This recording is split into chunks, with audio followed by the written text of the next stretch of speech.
الدكتور أيمن الشيباني بكالوريوس طب الأسنان من جامعة العدوى الطبية، يعمل حاليا بمركز ليبيا طب الأسنان. السلام عليكم.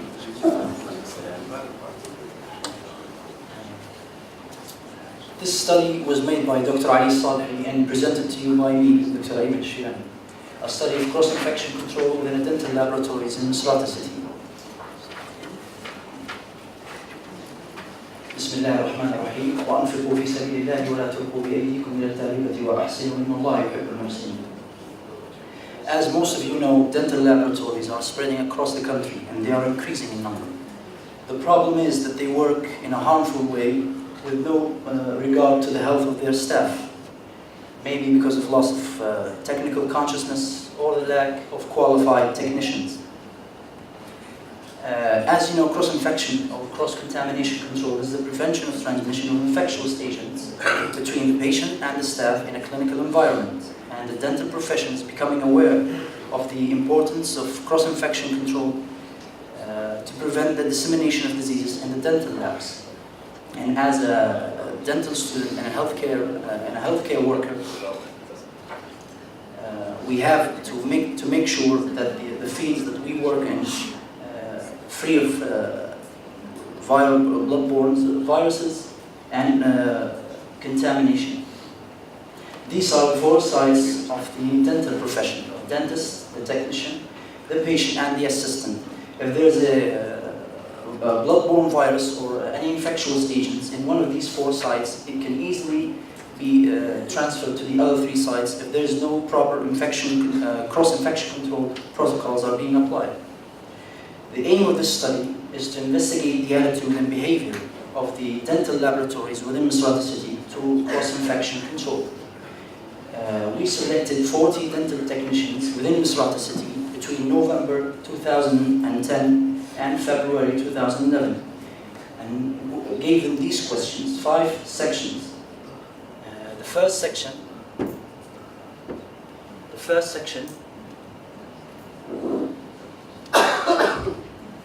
section of these questions was to gain information on the immunization and the training of the staff. The second section sought information on the facilities of the laboratories, and the third section on sterilization and disinfection. The fourth and fifth section was general information on the general environment of the dental laboratories, and the fifth was on personal protective gears. Data were transferred into the computer, and statistical analysis were performed using a statistical program for social science. As you can see, the results were very, very bad. Only about 20% of these technicians had documented procedures for infection control. Only 32.5% of them were immunized against hepatitis B, and about 90% of them didn't attend any infection control training whatsoever. About the second section sought information on the facilities. About 77.5% of them had no running water or washing facilities, separate washing facilities. About 65% of them didn't have exhaust system with filters incorporated in them. And about 90% didn't have separate pumice and polishing stations. 97% didn't use liquid disinfectant in their pumice, and 85% didn't change their pumice, and about 87.5% didn't sterilize the receiving and the shipping area. This may suggest that many of the dental technicians were not aware of the fact that microorganisms could be present on and below the surface of the denture and waiting to be transferred to the next patient. About the third section, we found that about 90% of the technicians didn't disinfect the study casts, 75% didn't disinfect or sterilize handpieces and burrs and stones that they work with, and about 62.5% didn't disinfect impressions that they received from the dental clinic. 37% were eating and drinking in their lab, and 55% didn't clean or disinfect the working place after they eat in it.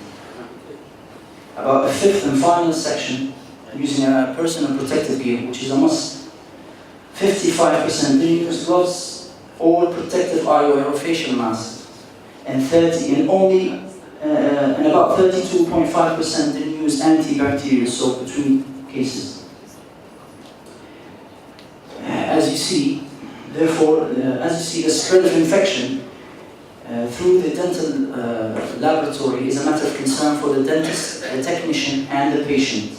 So how do we manage it? According to the Dental Laboratory Association guidelines, all dental laboratory personnel must be immunized against hepatitis B, had a good and adequate training in infection control and all aspects of infection control, and must have a documented procedure for infection control. About the facilities, to prevent contamination material from being recalculated in the laboratory or carried to patient areas, dental personnel should make sure that all lathes, grinders, and lab handpieces are connected to or used near a dust chip evacuation system. Of course, all the equipment must be sterilized and disinfected regularly, on a regular basis between patients. And it's a common knowledge not to eat or drink where you work, but if you have to, you should at least clean and disinfect. And in the field of dentistry, personal protective gears must be used at all times and changed between patients, because especially in the dental laboratory, they generate aerosols and sputum. So all dental healthcare workers must be aware of source of methods of transmission of infectious diseases. Therefore, there is a need to provide more education to produce more awareness. In conclusion, universal precautions must be observed routinely in the dental laboratory as well as the dental practice in the care of all dental patients. Therefore, one should have effective means to disinfect dental prosthetics before it is placed in the patient's mouth or sent to the dental laboratory. We recommend that infection control protocols must be applied in the dental laboratory in the same manner as in the dental practice.